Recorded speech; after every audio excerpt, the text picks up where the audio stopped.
Good evening. A very happy new year to all the aspirants, and PMIS Academy has launched its current affairs analysis from today, and these are the topics for today's current affairs analysis. Core sector output shrinks 2.6%, transfer of judges, fiscal deficit, anti-dumping duty, acclimatizing to climate change, financial action task force, and Uyghurs. Let's go into the analysis. Core sector output shrinks 2.6% in November. So there are 8 core sectors. Totally 8 core sectors வந்து இருக்கு இந்தியால. So அதோட output வந்து இந்த month வந்து shrink ஆயிருக்கு அப்படின்னு வந்து சொல்லியிருக்காங்க. எவ்வளோ ஷ்ரிங்க் ஆயிருக்கு அப்படின்னா 2.6% வந்து கான்ட்ராக்ட் ஆயிருக்கு அப்படின்னு வந்து சொல்லியிருக்காங்க. So output from India's core sectors hit the 3-month low in November. Last 3 months compare பண்ணதை விட நவம்பரில் வந்து அந்த 3 months கம்பேர் பண்ணும்போது ரொம்ப ஷ்ரிங்க் ஆயிருக்கு. 2.6% வந்து கான்ட்ராக்ட் ஆயிருக்கு அப்படின்னு வந்து சொல்லியிருக்காங்க. So goal, fertiliser and electricity இந்த 3 செக்டார்ஸில் மட்டும்தான் வந்து there is a ரைஸ். இந்த 3 கோர் செக்டார்ஸில் மட்டும் கொஞ்சம் ரைஸ் இருக்குது. மற்ற கோர் செக்டார்ஸ் எல்லாம் வந்து டிக்ளைன் ஆயிருக்கு அப்படின்னு சொல்லியிருக்காங்க. அண்ட் கோல் வந்து 2.9% வந்து இன்க்ரீஸ் ஆயிருக்கு. இட் இஸ் 4th month வந்து இதில் there is a rise in the coal sector அப்படின்னு வந்து சொல்லியிருக்காங்க. அண்ட் ஃபர்டிலைசர் இண்டஸ்ட்ரி செக்டார் பார்த்தோம்னா it is it's a only sector which recorded a growth for nearly 8 months in this financial இயரில் வந்து nearly ஒரு 8 months வந்து கான்ஸ்டண்ட்டாக வந்து there is a growth அப்படின்னு வந்து சொல்லியிருக்காங்க. அண்ட் எலக்ட்ரிசிட்டி செக்டார் பார்த்தோன்னா 3rd month வந்து there is an increase in its output அப்படின்னு வந்து சொல்லியிருக்காங்க. பட் வந்து இந்த மந்த் வந்து ஸ்லோவர் பேஸில் தான் இருக்குது. தட் இஸ் நவம்பரில் வந்து ஸ்லோவர் பேஸில் தான் இருக்குது அப்படின்னு வந்து சொல்லியிருக்காங்க. ஸோ அதுதான் இந்த 3 செக்டாரில் வந்து கொஞ்சம் க்ரோத் இருக்குது compared to the all other sectors. Because மற்ற செக்டார் எல்லாமே வந்து டிக்ளைன் ஆயிருக்கு அப்படின்னு சொல்லியிருக்காங்க. ஸோ டிக்ளைன் என்னென்ன செக்டார்ஸ்லாம் டிக்ளைன் ஆயிருக்கு அப்படின்னு பார்த்தோன்னா refinery products, natural gas, crude oil, steel and cement. இந்த ஸ்டீல் அண்ட் சிமெண்ட் பார்த்தோம்னா லாஸ்ட் மந்த் வரைக்கும் there was growth for the past 2 months. But இந்த மந்த் வந்து it has been slipped into contraction அப்படின்னு வந்து சொல்லியிருக்காங்க. And next, what are the 8 core sectors? It is very very important from the prelims point of view. Fertilizer, electricity, refinery products, natural gas, steel, cement, crude oil and coal. These are the 8 core sectors of India. And in the 8 sectors வந்து index of industrial productionக்கு 40.27% வந்து contribute பண்ணுது அப்படின்னு வந்து சொல்லியிருக்காங்க. And இப்போ weightage பார்த்தோம் அப்படின்னா எந்த செக்டாருக்கு வந்து அதிகமான வெயிட்டேஜ் இருக்குது டிக்ரீசிங் ஆர்டரில் வந்து பார்க்கலாம். ரிஃபைனரிஸ் தான் வந்து ரிஃபைனரி ப்ராடக்ட்ஸ் தான் அதிகமான வெயிட்டேஜ் இருக்குது. Next comes electricity, steel, goal, crude oil, natural gas, cement and fertilizer. Fertilizer தான் the least weightage and refinery products தான் வந்து highest weightage. So இதுவும் there are possibilities of asking in prelims weightage எதுக்கு அதிகமாக இருக்குது, weightage எதுக்கு கம்மியாக இருக்குது. லைக் ஃபர்ஸ்ட் அண்ட் லாஸ்ட் மட்டும் கரெக்டாக ஞாபகம் வச்சுக்கோங்க. அண்ட் 8 கோட் செக்டார்ஸ் வந்து ரொம்ப ரொம்ப இம்பார்ட்டன்ட். ஃபர்ன்ஸ் CCC அப்படிங்கிற மாதிரி கோட் வேர்ட் மாதிரி ஞாபகம் வச்சுக்கோங்க. Ferns CCC. ஓகே, இப்போ இண்டெக்ஸ் ஆஃப் இண்டஸ்ட்ரியல் ப்ரொடக்ஷன் இந்த 8 செக்டாரும் வந்து 40.27% கான்ட்ரிபியூட் பண்ணுது அப்படின்னு நம்ம சொல்லணும்ல இண்டெக்ஸ் ஆஃப் இண்டஸ்ட்ரியல் ப்ரொடக்ஷனுக்கு. ஸோ இப்போ நம்ம இண்டெக்ஸ் ஆஃப் இண்டஸ்ட்ரியல் ப்ரொடக்ஷன் அப்படின்னா என்னென்னு பார்ப்போம். ஸோ இதுவும் வந்து இட்ஸ் அ கைண்ட் ஆஃப் ஒரு இண்டெக்ஸ் தான். 3 செக்டார்ஸ்க்கு வந்து 3 செக்டார்ஸ்க்கு வந்து they will be calculating its growth every month and they will be publishing it every month. So என்னென்ன செக்டார்ஸ் பார்த்தோன்னா மினரல் மைனிங்க்கு, electricity and manufacturing. So details out the growth of various sectors in the economy. இந்த 3 செக்டாருக்கு தான் வந்து they will be calculating the growth. Mineral mining, electricity and manufacturing. இது யார் compile பண்ணுறா அப்படின்னா central statistical organisation which comes under the Ministry of Statistics and Program Implementation.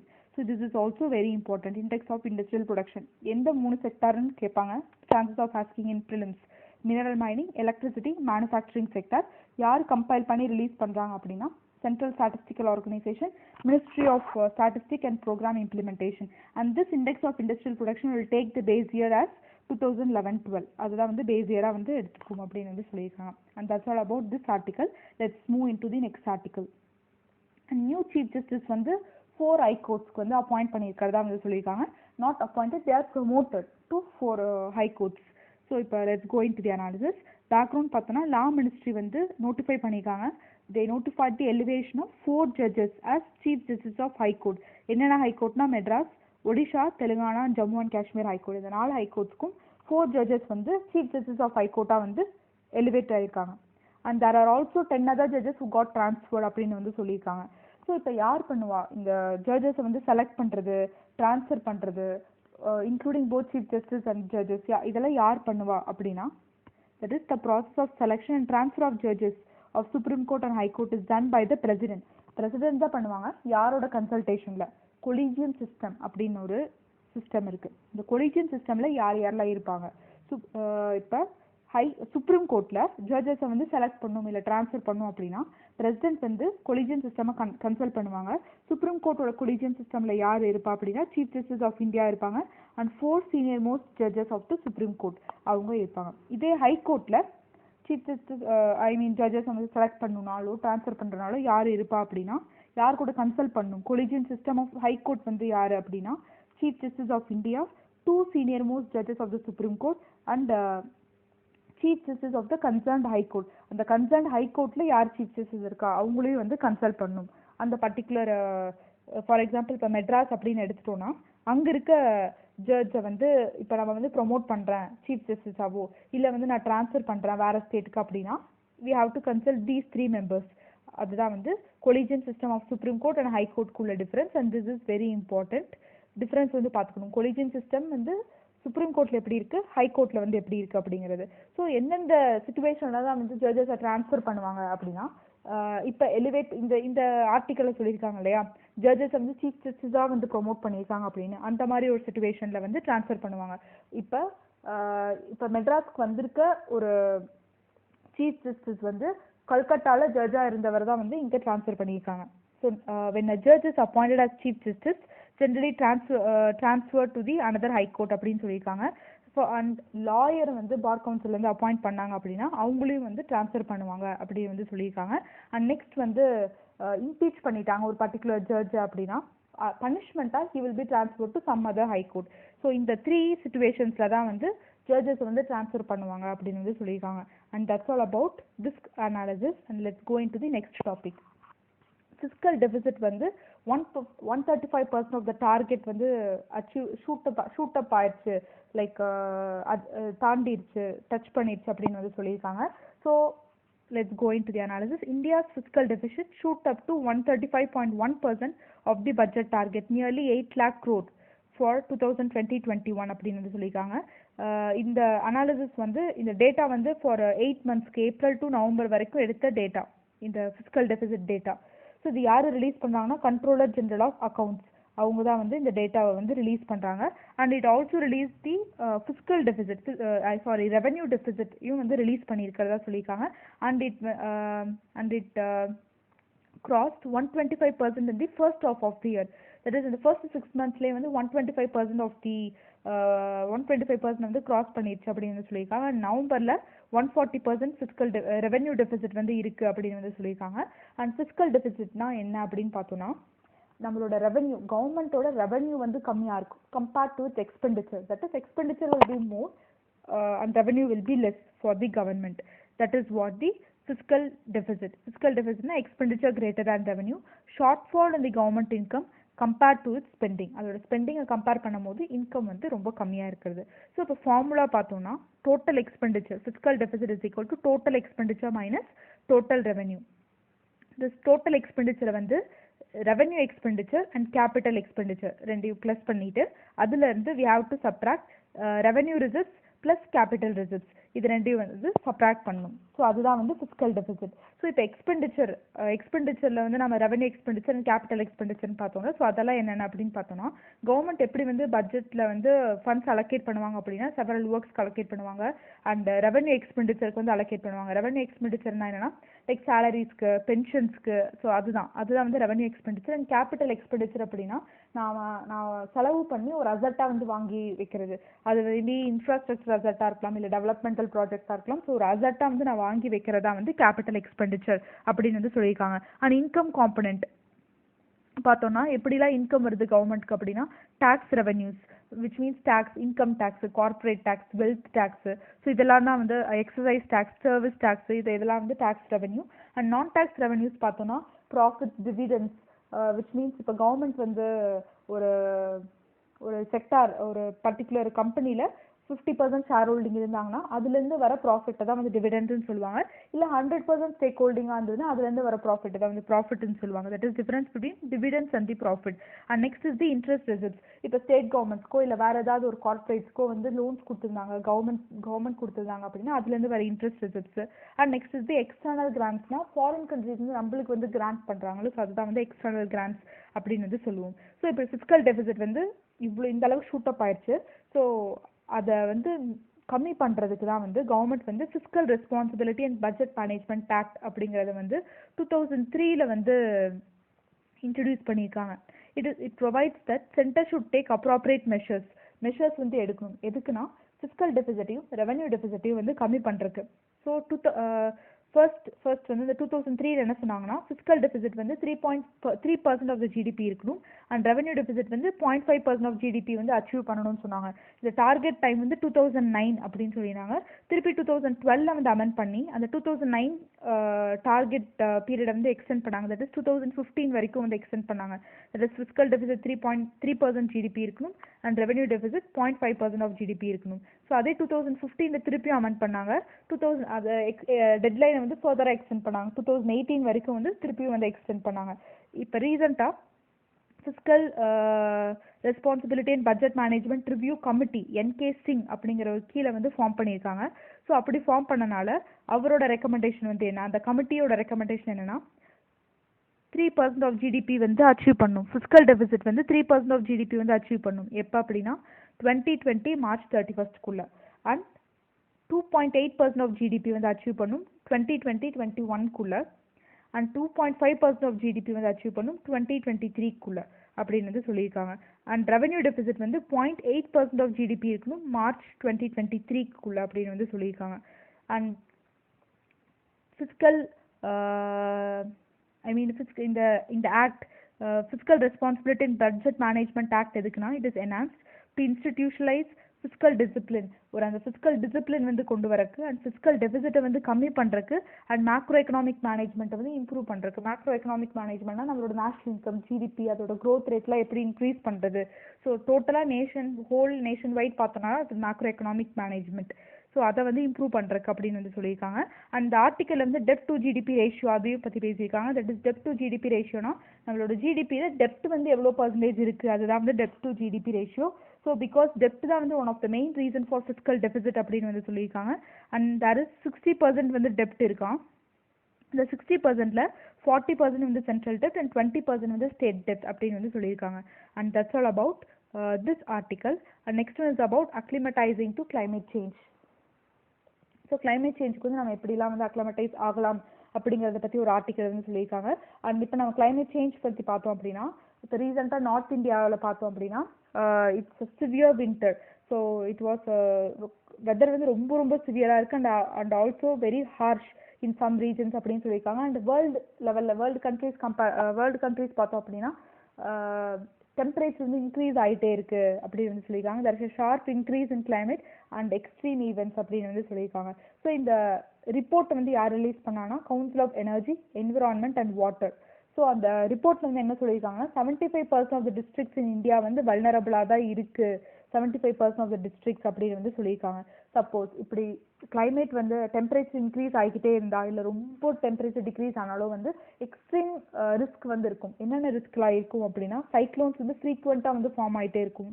Like இப்போ 1 இயருக்கு 5 cyclones form ஆகுது அப்படின்னா அது அப்படியே டபுள் ஆயிரும் எக்ஸ்ட்ரீம் கிளைமேட் ரிஸ்க்னால. அண்ட் ட்ரவுட் ரொம்ப அதிகமாயிரும். Drought affected districts increase 13 times அப்படின்னு சொல்லியிருக்காங்க. And landslides increase and there will be increase the heavy rainfall which is more than 20 times increase இருக்கும் அப்படின்னு வந்து சொல்லியிருக்காங்க. and intensity of flood will increase 8 times அப்படின்னு சொல்லியிருக்காங்க.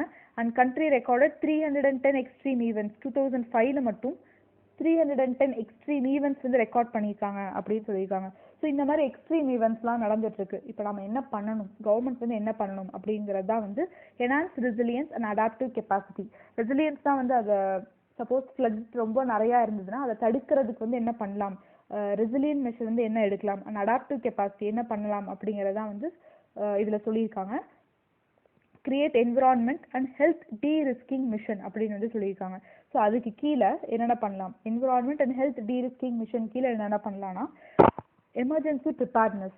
ஃபார் எக்ஸாம்பிள் இப்போ flood வருது அப்படின்னு வந்து வார்னிங் கொடுத்தாங்க அப்படின்னா ஷெல்டர் கேம்ப்ஸ் கிரியேட் பண்ணுறது, ஸ்கூலெல்லாம் வந்து ஷெல்டர் கேம்ப்ஸை வந்து சேஞ்ச் பண்ணுறது, வாலண்டியர்ஸை நிறையா வந்து இது பண்ணுறது, அண்ட் கிரிட்டிக்கல் ரிசோர்ஸை வந்து ஆல்ரெடி சேவ் பண்ணுறது. லைக் ஃபுட், அந்த டைமில் வந்து ஃபுட்லாம் நிறைய தேவைப்படும், ஸோ அதுக்கு வந்து ப்ரிப்பேர் பண்ணுறது.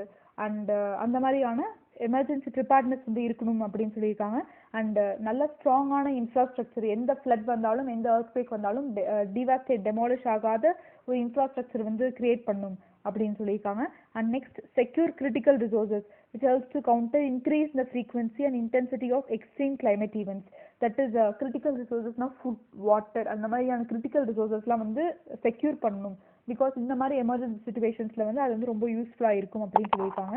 And focus on democratising local climate related and weather related data, which means இப்போ இந்தியா எடுத்தோம்னா நார்த் வெஸ்ட் ரீஜனில் ஒரு டைப் ஆஃப் கிளைமேட் இருக்குது, சென்ட்ரல் இந்தியாவில் ஒரு டைப் ஆஃப் கிளைமேட் இருக்குது, ஜம்மு அண்ட் காஷ்மீரில் ஒரு டைப் ஆஃப் கிளைமேட் இருக்கும், நார்த் ஈஸ்டர்னில் ஒரு டைப் ஆஃப் கிளைமேட் இருக்கும், சென்ட்ரல் இந்தியாவில் ஒரு டைப் ஆஃப் கிளைமேட் இருக்கும், அதே சமயத்தில் சதர்ன் இந்தியாவில் ஒரு டைப் ஆஃப் கிளைமேட் இருக்கும். ஸோ நம்மளோட லோக்கல் கிளைமேட்டிக் கண்டிஷன்ஸ்க்கு தகுந்த மாதிரி அண்ட் வெதர் ரிலேட்டட் டேட்டாக்கு தகுந்த மாதிரி என்னென்ன ரிஸ்க் இருக்கும் அப்படிங்கிறது வந்து நம்ம அனலைஸ் பண்ணிட்டு ஒரு டேட்டா வந்து ப்ரிப்பேர் பண்ணணும். நேஷனல் லெவலில், சப் நேஷனல் லெவலில், டிஸ்ட்ரிக்ட் லெவலில் வந்து டேட்டா ப்ரிப்பேர் பண்ணி we have to formulate a policy, ஒரு ப்ராப்பர் பாலிசி வந்து ஃபார்முலேட் பண்ணணும் அப்படின்னு வந்து சொல்லியிருக்காங்க. நெக்ஸ்ட் வந்து இந்த traditional activities, traditional climate resilient ப்ராக்டிசஸ்லாம் வந்து திருப்பியும் வந்து ரீஇன்வென்ட் பண்ணணும், ரீக்ரியேட் பண்ணணும் அப்படின்னு வந்து சொல்லியிருக்காங்க. அண்ட் இண்டிஜினியஸ் பீப்புளுக்கு, ஃப்ரண்ட்லைன் ஒர்க்கர்ஸ்க்கு, அண்ட் எக்கோசிஸ்டம் கன்சர்வேஷன், இதெல்லாம் வந்து இதுக்கெல்லாம் வந்து நம்ம ரொம்ப ரொம்ப ஸ்பெஷல் ஃபோக்கஸ் வந்து கொடுக்கணும் அப்படின்னு வந்து சொல்லியிருக்காங்க. அண்ட் நெக்ஸ்ட் வந்து கிளைமேட் ரிஸ்க் அட்லஸ் வந்து ப்ரிப்பேர் பண்ணணும். கிளைமேட் ரிஸ்க் அட்லஸ் அப்படின்னா இந்த பர்டிகுலர் இயர் இப்போ சவுத் வெஸ்ட் மான்சூன் எடுத்துட்டா சவுத் வெஸ்ட் மான்சூனால இந்த பர்டிகுலர் பிளேசஸ்லாம் வந்து ரொம்ப ரொம்ப அஃபெக்ட் ஆகும் அப்படிங்கிற ஒரு டேட்டா மேப் அதுதான். ஸோ இது வந்து நம்ம ஃபர்தராக வந்து பிளான் பண்ணுறதுக்கு இன்னும் ஃபர்தராக ஈஸியாக இருக்கும் அப்படின்னு வந்து சொல்லியிருக்காங்க. It helps in assessing the resilience and adaptation capabilities அப்படின்னு சொல்லியிருக்காங்க. And climate risk atlas it will intensify access and project chronic and acute risk. So எல்லாத்தையும் ரொம்ப ரொம்ப சிவியரான ரிஸ்க் எல்லாத்தையும் வந்து நம்ம ஈஸியாக வந்து மிட்டிகேட் பண்ண முடியும். என்னென்ன ரிஸ்க் அப்படின்னா கிளைமேட் ஈவெண்ட்ஸு, அர்பன் ஹீட் ஸ்ட்ரெஸ்ஸாக இருக்கலாம், water stress, crop loss, vector borne diseases, biodiversity collapse. So இதை பற்றி எல்லாமே இந்த கிளைமேட் ரிஸ்க் அட்லஸ் வந்து கொடுக்கும் அப்படின்னு வந்து சொல்லியிருக்காங்க. அண்ட் இப்போ கிளைமேட் ரெசிலியன்ட் இன்ஃப்ராஸ்ட்ரக்சர் அதெல்லாம் கன்ஸ்ட்ரக்ட் பண்ணணும்னா வி நீட் ஃபைனான்ஸ். ஸோ அதுக்கு என்ன பண்ணுறது அப்படின்னா க்ரீன் கிளைமேட் ஃபண்ட் அப்படிங்கிறத வந்து கிரியேட் பண்ணியிருக்காங்க. அண்ட் ரிஸ்க் ஃபைனான்சிங் இன்ஸ்ட்ருமெண்ட்ஸ் வந்து கொண்டு வர சொல்கிறாங்க. அண்ட் பப்ளிக் ஃபைனான்ஸ், பப்ளிக்கெல்லாம் சேர்ந்து ஒரு ஃபைனான்ஸ் வந்து கிரியேட் பண்ண சொல்லியிருக்காங்க. அண்ட் எஃபிஷியண்ட்டாக வந்து அலோகேட் பண்ண சொல்கிறாங்க. இப்போ பட்ஜெட்லேயே அலோகேட் பண்ணுறாங்க டிசாஸ்டருக்கு அப்படின்னா அது வந்து ரொம்ப ரொம்ப எஃபிஷியண்ட்டாக எதுக்கு அப்படிங்கிறது ப்ராப்பராக அலோகேட் பண்ணணும் அப்படின்னு வந்து சொல்லியிருக்காங்க. அண்ட் ப்ரைவேட் இன்வெஸ்ட்மெண்ட்ஸ் வந்து நிறையா வந்து கொண்டு வரணும், அட்ராக்ட் பண்ணணும் ஃபார் கிளைமேட் ப்ரூஃபிங் இன்ஃப்ராஸ்ட்ரக்சர் அப்படின்னு வந்து சொல்லியிருக்காங்க. And that's all about this analysis and that's all about this article. What we have seen is, so என்னென்ன ப்ராப்ளம்ஸ்லாம் இருக்குது, ஸோ இப்போ ரொம்ப கிளைமேட் ரிஸ்க் அதிகமானால் என்னென்ன ப்ராப்ளம்ஸ் வரும், அதோட இம்ப்ளிகேஷன்ஸ் என்ன, ஸோ இப்போ எப்படி மிட்டிகேட் பண்ணலாம் அப்படிங்கிற ஒரு சில ஐடியாஸ் தான் வந்து இந்த 6 பாயிண்ட்ஸில் வந்து கொடுத்துருக்காங்க. And this is very very important from the mains point of view. And next article is about the financial action task force.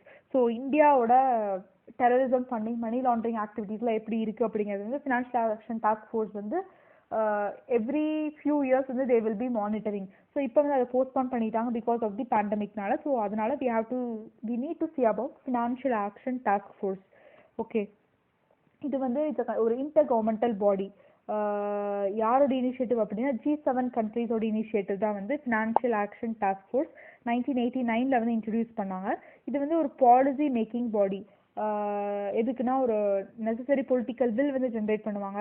And இது மூலமாக வந்து நிறையா லீகல் ஆக்ட்ஸ்லாம் வந்து கொண்டு வருவாங்க நேஷனல் லெவலில், ஸ்டேட் லெவலில். அண்ட் நிறைய ரெகுலேட்டரி ரிஃபார்ம்ஸ் வந்து கொண்டு வருவாங்க ஃபினான்ஷியல் ஆக்ஷன் டாஸ்க் ஃபோர்ஸ்னால. பிகாஸ் இதோட டீல் பண்ணது, இதோட ரோல்ஸ் அண்ட் ஃபங்க்ஷன்ஸ் என்னென்னா மணி லாண்ட்ரிங்கை வந்து காம்பேக்ட் பண்ணுறதுக்காக எக்ஸாமின் பண்ணுவாங்க. நிறைய மெஷர்ஸ் வந்து டெவலப் பண்ணுவாங்க மணி லாண்ட்ரிங் காம்பேக்ட் பண்ணுறதுக்கு.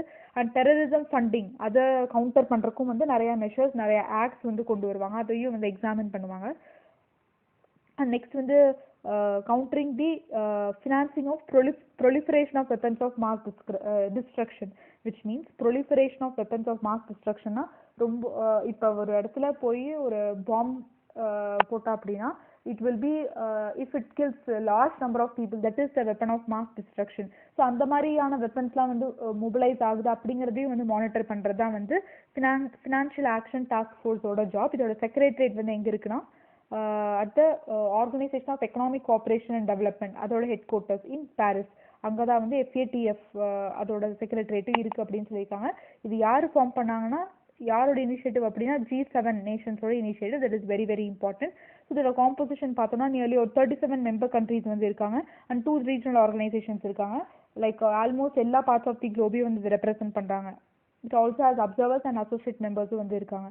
ஸோ இதோட அப்ஜெக்டிவ் வந்து என்னன்னா to set standards and promote effective implementation of legal, regulatory and operational measures. எதை காம்பேக்ட் பண்ணுறதுக்குன்னா மணி லாண்ட்ரிங் காம்பேக்ட் பண்ணுறதுக்கு, டெரரிசம் ஃபண்டிங்கை காம்பேக்ட் பண்ணுறதுக்கு and other related threats to the integrity of international finance system. So international finance system ரிலேட்டடான எந்த த்ரெட்ஸாக இருந்தாலும் அதையும் வந்து இவங்க காம்பேக்ட் பண்ணுவாங்க அப்படின்னு வந்து சொல்லியிருக்காங்க. ஸோ இது மெயின் எய்ம் வந்து மணி லாண்ட்ரிங் காம்பேக்ட் பண்ணுறது, டெரரிசம் ஃபண்டிங் காம்பேக்ட் பண்ணுறது, proliferation of weapons of mass destruction அதையும் வந்து காம்பேக்ட் பண்ணுறது. இது மூணு தான் வந்து அதோட மெயின் 3 objectives. அண்ட் இது வந்து இட்ஸ் பாலிசி மேக்கிங் பாடி. நிறையா லெஜிஸ்லேட்டிவ் மெஷர்ஸ் கொண்டு வருவாங்க, ரெகுலேட்டரி ரிஃபார்ம்ஸ் எல்லாமே கொண்டு வருவாங்க. இது இனிஷியேட் பண்ணது G7 கண்ட்ரிஸ், அவங்க தான் இனிஷியேட் பண்ணாங்க. அண்ட் இதுக்கு கீழே இந்த FATFக்கு கீழே 2 லிஸ்ட் இருக்குது. ஒன்று black list and another one is the grey list. First நம்ம கிரே லிஸ்ட் அப்படின்னு என்னென்னு பார்ப்போம். லைக் இப்போ இட்ஸ் கன்சிடர் சேஃப் ஹேவன், ஒரு சேஃப் கண்ட்ரி. எதுக்குன்னா டெரரிசம் ஃபண்டிங்க்கு அண்ட் மணி லாண்ட்ரிங் எல்லாம் வந்து இந்த கண்ட்ரிக்கு போனால் நம்ம ஈஸியாக பண்ண முடியும். அதுதான் வந்து அந்த கண்ட்ரிஸ்லாம் வந்து மானிட்டர் பண்ணி ஃபினான்ஷியல் ஆக்ஷன் டாஸ்க் ஃபோர்ஸ் என்ன பண்ணுவாங்கன்னா தே will B added to the grey list அப்படின்னு வந்து சொல்லியிருக்காங்க. இப்போ பாகிஸ்தான் ரீசெண்டாக வந்து கிரே லிஸ்ட்டில் தான் இருக்குது. Because it is supporting the terrorism financing and money laundering எல்லாத்தையும் வந்து சப்போர்ட் பண்ணுறதுனால. ஸோ அப்படி கிரே லிஸ்ட் அந்த கண்ட்ரியை கிரே லிஸ்ட்டில் கொண்டு வந்துட்டாங்கன்னா அதோட இம்ப்ளிகேஷன்ஸ் என்ன அப்படின்னா, இப்போ பாகிஸ்தானை வந்து கிரே லிஸ்ட்டில் தான் இருக்குது பாகிஸ்தான். ஸோ அதனால என்னென்ன டிஸ்அட்வான்டேஜஸ் அப்படின்னு பார்த்தோன்னா எக்கனாமிக் சாங்ஷன்ஸ் இருக்கும் from International Monetary Fund, World Bank, Asian Development Bank. அந்த பேங்க்ஸ்லாம் they will not be providing any loans, எதுவுமே தர மாட்டாங்க. And problem in getting loans இந்த கண்ட்ரிஸ் எல்லாமே. And reduction international trade. இப்போ இந்தியா பாகிஸ்தானுக்கு வந்து பிகாஸ் ஆஃப் டெரரிசம் ஃபண்டிங்னால ட்ரேட் வந்து ரொம்ப ரொம்ப மினிமலாக இருக்குது. ஸோ அதுதான் வந்து இன்டர்நேஷனல் ட்ரேடு வந்து கண்டிப்பாக அஃபெக்ட் ஆகும் அப்படின்னு சொல்லியிருக்காங்க. இப்போ பிளாக் லிஸ்ட் அப்படின்னு என்னென்னா கிரே லிஸ்ட்டுங்கிறது இட்ஸ் கைண்ட் ஆஃப் ஒரு வார்னிங் வந்து கொடுக்குற மாதிரி தான். பிளாக் லிஸ்ட்டுங்கிறது it's non cooperative countries or terrorist or territories are put in the black list. Like இவங்களும் terror funding and money laundering activities support பண்ணுறவங்க தான். ரெகுலராக வந்து பிளாக் லிஸ்ட்டை வந்து அப்டேட் பண்ணிகிட்டே இருப்பாங்க. இப்போ adding and deleting the entries. And வந்து எக்கனாமிக் சாங்ஷன்ஸ் எல்லாமே வந்து இன்னமும் வந்து ரொம்ப சிவியராக இருக்கும். கிரே லிஸ்ட்டை விட ரொம்ப சிவியராக இருக்கிறதா வந்து black list. Okay, so that's all about grey list and black list, which comes under the Financial Action Task Force, and this is also very very important. Financial Action Task Force is ரொம்ப ரொம்ப important. And next here comes the anti-dumping duty on viscose yarn. அதுக்கு மேலே anti-dumping duty வந்து India வந்து propose பண்ணியிருக்காங்க.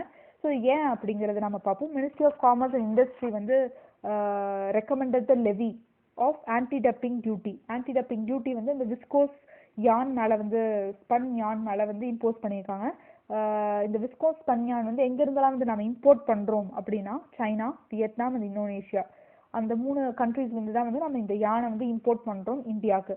So அதனால India வந்து அந்த யான் மேலே அந்த 3 கண்ட்ரீஸ்லேருந்து வந்ததுன்னா அதனால ஆன்டி-டம்பிங் டியூட்டி வந்து இம்போஸ் பண்ணியிருக்காங்க.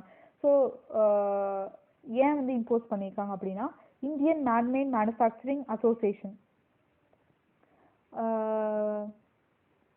என்ன சொல்கிறாங்க அப்படின்னா அவங்களோட இப்போ ஃபார் எக்ஸாம்பிள் சைனா எடுத்துக்கலாம். சைனாவோட யானோட வேல்யூ வந்து 50 rupees ஒரு யானோட வேல்யூ. அதே வந்து இந்தியாவில் வந்து 60 rupees. ஸோ வேணும்னே அவங்க வந்து பர்பஸாக கம்மி பண்ணி இந்தியாவுக்கு வந்து இம்போர்ட் பண்ணுவாங்க. இந்தியாவில் வந்து 60 rupeesக்கு அவங்க சேல் பண்ணாங்க அந்த யானைனா அவங்க வந்து 50 rupeesக்கு கொண்டு வந்து விற்கிறது. ஸோ ஆப்வியஸ்லி நம்ம வந்து சீப் அண்ட் பெஸ்ட்டாக இருக்கிறதுக்கு தான் நம்ம போவோம். ஸோ அதுதான் வந்து அதனால டொமஸ்டிக் மார்க்கெட்ஸ் வந்து அஃபெக்ட் ஆகிறனால இந்த மாதிரி ஒரு ஆன்டி-டம்பிங் டியூட்டி வந்து அவங்க வந்து இம்போஸ் பண்ணியிருக்கிறதா வந்து சொல்லியிருக்காங்க. யார் இம்போஸ் பண்ணுவாங்கன்னா director general of trade remedies. தான் வந்து இந்த மூவை வந்து ரெக்கமெண்ட் பண்ணியிருக்காங்க. That is very important. Director general of trade remedies தான் வந்து இந்த ஒரு ஆன்டி டம்பிங் டியூட்டி வந்து ப்ரப்போஸ் பண்ணுவாங்க. ஸோ இப்போ டம்பிங்னா என்னன்னு பார்ப்போம். ஒரு வந்து இது international trade practice when a country or firm exports an item at a price lower than the price of that product in the domestic market. இப்போ இந்தியாவில் அந்த யானோட ப்ரைஸ் வந்து 50 rupees. இப்போ சைனா என்ன பண்ணுறாங்க அப்படின்னா நம்மளோட மார்க்கெட்டை டொமஸ்டிக் மார்க்கெட்டை ஸ்பாயில் பண்ணுறதுக்காக அதை வந்து 40 rupeesக்கு கொண்டு வந்து இந்தியாவில் விற்கிறாங்க. ஸோ அப்படி விற்கும்போது entire domestic market will get affected. So அதுதான் வந்து டம்பிங். ஸோ இதை it implies that the price of that product is in the importing country is hits margin and the profits of the local manufacturing firms. So இப்படி பண்ணும்போது local manufacturing ஃபர்ம்ஸோட profit வந்து கண்டிப்பாக வந்து affect பண்ணும் அப்படின்னு வந்து சொல்லியிருக்காங்க. அண்ட் ஆன்டி டம்பிங் டியூட்டி எதுக்கு இம்போஸ் பண்ணுறாங்க அப்படின்னா it will rectify the situation. So இந்த டம்பிங்கை வந்து ரெக்டிஃபை பண்ணுறதுக்காக இப்போ சைனா வந்து இப்படி டம்ப் பண்ணுறதுனால அதை ரெக்டிஃபை பண்ணுறதுக்காக நாம் வந்து ஒரு டேக்ஸை வந்து ஆன்டி டம்பிங் டியூட்டி மீன்ஸ் அது இட்ஸ் கைண்ட் ஆஃப் டேக்ஸை வந்து அந்த சைனா அந்த இம்போர்ட் பண்ணுற யான் மேலே வந்து நம்ம இம்போஸ் பண்ணுறது. ஸோ இப்போ நம்ம 50 rupeesக்கு விற்கிறோம் இந்தியாவில், அதே சைனா வந்து 40 rupees கொண்டு வந்து விற்கும்போது இந்த ஆன்டி டம்பிங் டியூட்டி வந்து இம்போஸ் பண்ணும்போது அந்த ஆன்டி டம்பிங் டியூட்டி வந்து 20 rupees அப்படின்னு போட்டோன்னா ஸோ சைனாவோட ப்ராடக்ட் இந்தியாவுக்கு வரும்போது 40 + 20 ஸோ 60 rupees வந்து ஆயிரும். ஸோ இந்தியாவில் இருக்க விலையை விட வந்து அந்த ருப்பி வந்து அதிகமாயிரும், 60 rupees ஆயிரும். So obviously we will go to Indian markets. So இந்தியாவோட மார்க்கெட்டை தான் வந்து அப்போ வந்து பாப்புலர் ஆகும். 50 rupees தான் நம்ம போய் வாங்குவோம், 60 rupeesக்கு வந்து நம்ம வாங்க மாட்டோம். பிகாஸ் சீப் அண்ட் பெஸ்ட்டாக எது கிடைக்குதோ அதுதான் நம்ம ப்ரிஃபர் பண்ணுவோம் அப்படின்னு வந்து சொல்லியிருக்காங்க. ஸோ அதுதான் வந்து ஆன்டி டம்பிங் டியூட்டி. இந்த மாதிரி ஒரு இன்டர்நேஷ்னல் ட்ரேட் ப்ராக்டிஸை வந்து ஸ்டாப் பண்ணுறதுக்கு, இல்லீகல் ப்ராக்டிஸ் வந்து ஸ்டாப் பண்ணுறதுக்கு தான் வந்து ஆன்டி டம்பிங் டியூட்டி அப்படின்னு வந்து சொல்லியிருக்காங்க. ஸோ இந்த ஆன்டி டம்பிங் டியூட்டி இம்போஸ் பண்ணுறது Director general of trade Remedies. It is an apex national authority which comes under the Ministry of commerce and Industry அப்படின்னு சொல்லியிருக்காங்க. இந்த Director general of Trade and Remedies வந்து it administers all the trade remedial measures, anti-dumping duty இருக்கலாம், இல்லை countervailing duty, and it provide trade support to the domestic country and exporters. trade support வந்து provide பண்ணுவாங்க this director general of trade remedies. So countervailing dutyனா இங்கே வந்து கம்மியாக வந்து விற்கிறாங்க. Okay, இங்கே நம்ம 50 rupeesக்கு சேல் பண்ணோம்னா சைனா வந்து 40 rupeesக்கு விற்கிறாங்கல்ல, இது அதான் வந்து டம்ப் பண்ணுறது. ஸோ அதுக்காக ஈஸியாக நம்ம வந்து ஆன்டி டம்பிங் டியூட்டி வந்து இம்போஸ் பண்ணுறோம். இப்போ கவுண்டர்வெயிலிங் டியூட்டி அப்படின்னா ஃபார் எக்ஸாம்பிள் சைனாவில் வந்து அந்த யானை ப்ரொடியூஸ் பண்ணுற காஸ்ட், ஒரு யானை ப்ரொடியூஸ் பண்ணுற காஸ்ட் வந்து 40 rupeesன்னு வைங்களேன். அவங்க வந்து இந்தியாவில் வந்து அந்த காஸ்ட் ஆஃப் ப்ரொடக்ஷனோட கம்மியான ருபீஸ்க்கு வந்து they will B selling that is 30 rupeesக்கு வந்து தே வில் பி செல்லிங். இது வந்து என்னன்னா என்டையர் மார்க்கெட், இந்தியன் மார்க்கெட்டை வந்து கொலாப்ஸ் பண்ணுறதுக்கான ஒரு ஐடியா தான் வந்து இந்த மெஷர். ஸோ அதை வந்து ப்ரிவென்ட் பண்ணுறதுக்காக நாம் டியூட்டி வந்து இம்போஸ் பண்ணுவோம். இந்தியன்ஸ் வந்து டியூட்டி இம்போஸ் பண்ணுவாங்க. அதுக்கு பேர் தான் வந்து கவுண்டர்வெயிலிங் டியூட்டி அப்படின்னு வந்து சொல்கிறாங்க. கவுண்டர்வெயிலிங் டியூட்டி அப்படின்னா காஸ்ட் ஆஃப் ப்ரொடக்ஷனோட கம்மியான ப்ரைஸ்க்கு வந்து சேல் பண்ணுறது தான் வந்து கவுண்டர்வெயிலிங் டியூட்டி. லைக் இது வந்து என்டையர் அந்த டொமஸ்டிக் மார்க்கெட்டே வந்து கம்ப்ளீட்டாக வந்து கொலாப்ஸ் பண்ணுறது தான் இந்த மாதிரி ஒரு இல்லீகல் ட்ரேட் மெஷர் வந்து அடாப்ட் பண்ணுறது மற்ற foreign countries. So that's all about the dumping. So இதுதான் வந்து டம்பிங் பற்றி. And next one is about the Uyghurs. So Uyghurs அப்படிங்கிறது it came in the news and it is a Muslim minority community. Muslim minority community எங்கே இருக்காங்க அப்படின்னா Xinjiang province.